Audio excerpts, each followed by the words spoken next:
नमस्कार मित्रों, स्वागत है आपका हमारे इस YouTube चैनल पर। आज हम जानेंगे कि भीष्म जी की मृत्यु कैसे हुई और भीष्म जी से जुड़ी ब्रह्मचर्य पालन और कृष्ण भक्ति की कथा आज हम लोग श्रवण करेंगे। सज्जनों, भीष्म ने आजन्म अविवाहित रहने की प्रतिज्ञा की थी। इस प्रतिज्ञा का पालन केवल विवाह से बचे रहने से ही पूरा नहीं हो सकता था। इसका पालन तो 16 आने ब्रह्मचर्य के नियमों का पालन करने से ही हो सकता था। अतएव भीष्म जी ने वही किया। उन्होंने स्त्री विषयक सभी प्रकार की इच्छाओं को बिल्कुल त्याग दिया और वे योगारूढ़ होकर भगवान का भजन किया करते थे। वैसे तो उनके आगे श्री कृष्ण अभी बच्चे ही थे, फिर भी वे उनको ईश्वर का अवतार समझकर उनकी भक्ति किया करते थे। भीष्म की कृष्ण भक्ति का उदाहरण प्रसिद्ध ही है।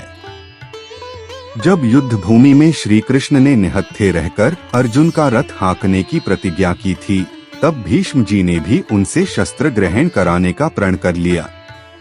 इस संबंध में सूरदास जी का बड़ा सुंदर पद प्रसिद्ध है। आजू जो हरिहि न शस्त्र गहां, तो लाजो गंगा जननी को संतनुसुत न कहां। और फिर इसके बाद भीष्म जी ने भयंकर युद्ध किया, बाणों की बौछार कर दी। अर्जुन भी बिल्कुल संभल नहीं पाया। तो अंत में अपने भक्त भीष्म के प्रतिज्ञा की लाज रखने के लिए और अपने अर्जुन के प्राण रक्षा के लिए भी जब श्री कृष्ण रथ का पहिया लेकर दौड़ पड़े, तो भक्त वत्सल भगवान ने अपने भक्त के प्राण की रक्षा के लिए अपनी प्रतिज्ञा को भंग कर दिया। जब रथ का टूटा हुआ पहिया लेकर भगवान श्री कृष्ण भीष्म की ओर दौड़ पड़े, तो भीष्म भगवान की इस भक्त वत्सलता पर बड़े ही मुग्ध हुए। कहने का मतलब कि भीष्म की इतनी ज्यादा कृष्ण भक्ति थी कि उन्होंने श्री कृष्ण की प्रतिज्ञा खंडित करके अपने भी अस्त्र शस्त्र नीचे रख दिए, ताकि अब मैं भगवान श्री कृष्ण के हाथों से मरकर धन्य हो जाऊं। लेकिन भीष्म जी को इच्छा मृत्यु का वरदान प्राप्त है। वो कभी भी दूसरे की इच्छा से मृत्यु का ग्रास नहीं बन सकते। चाहे फिर यमराज भी क्यों न लेने आ जाए, फिर भी वह मृत्यु को प्राप्त नहीं हो सकते।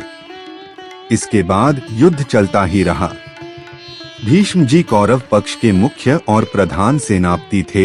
इनके युद्ध से पूरा पांडव पक्ष घबरा गया। बोले कि जब तक भीष्म जी को परास्त नहीं किया जाएगा, तब तक इस युद्ध को जीतना बिल्कुल भी असंभव है। जब प्रतिदिन भीष्म के हाथों बहुत से सेनापतियों और सैनिकों का विनाश होते देखा, तो युधिष्ठिर ने अपने भाइयों और श्री कृष्ण से कहा कि पितामह भले ही दुर्योधन की ओर से युद्ध करते रहें, पर वे हमारे भले के लिए सलाह तो दे ही सकते हैं। इसलिए चलो उन्हीं से कोई उपाय पूछें। तब पांडव लोग श्री कृष्ण को साथ में लेकर पितामह भीष्म जी के पास पहुँचे और प्रणाम करके बोले कि आपसे अब तक जिस दृढ़ता से युद्ध किया है, अगर वैसा ही आप करते रहेंगे तो हम लोग कभी भी विजयी नहीं हो सकते। अतएव ऐसा उपाय बतलाइए कि आपका वध कैसे संभव हो सकता है। तो भीष्म ने कहा, रे पांडवों में जिस समय हाथ में अस्त्र लेकर युद्ध करता हूँ, उस समय तो मुझे देवता तक जीत नहीं सकते। मेरे हथियार रख देने पर ही वे मुझ पर विजय प्राप्त कर सकते हैं।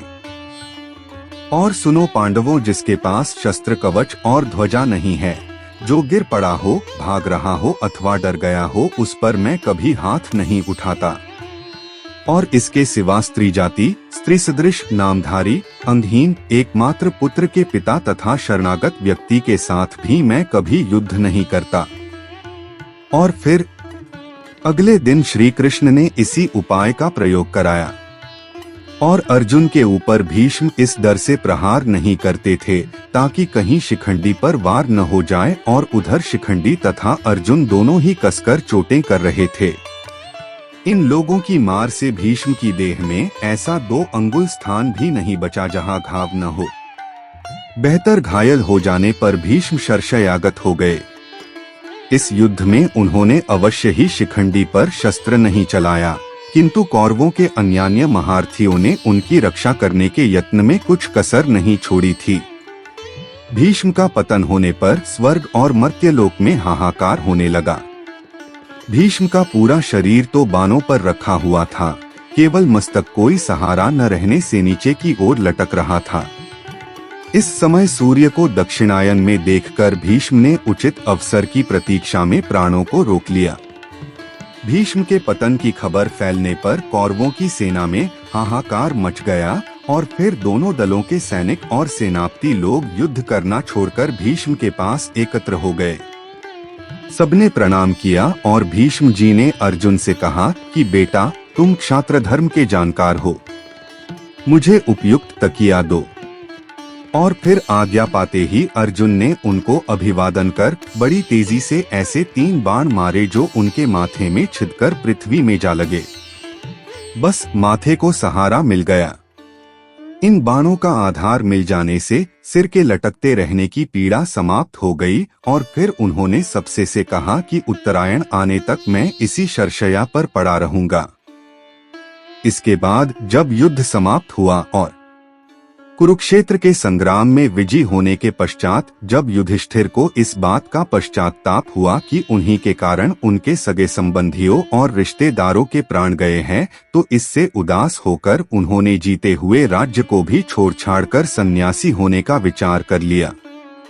तो पांडवों समेत श्री कृष्ण ने और देवव्यास जैसे हितैषियों ने भी उन्हें तरह तरह से समझाया, फिर भी समझ नहीं आया तो भगवान श्री कृष्ण युधिष्ठिर को पितामह के पास उपदेश पाने के लिए ले गए।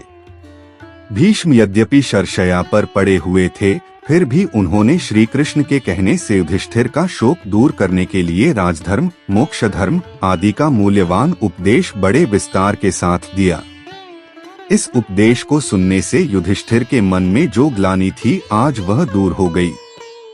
सूर्य के उत्तरायण का जब समय आया तो भीष्म पितामह ने कहा कि अब मेरे भाग्य से माघ महीने का शुक्ल पक्ष आ गया और भगवान श्री कृष्ण भी मेरे सामने प्रत्यक्ष विराजमान है। भला ऐसी सुंदर मृत्यु को कौन प्राप्त नहीं करेगा। इसलिए अब मैं अपने शरीर को त्यागना चाहता हूँ। इसके पश्चात भीष्म पितामह ने महाप्रयाण किया।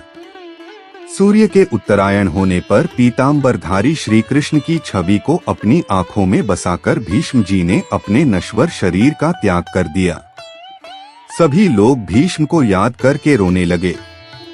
इसके बाद युधिष्ठिर तथा पांडवों ने पितामह के शरविद्ध शव को चंदन की चिता पर रखकर दाह संस्कार किया।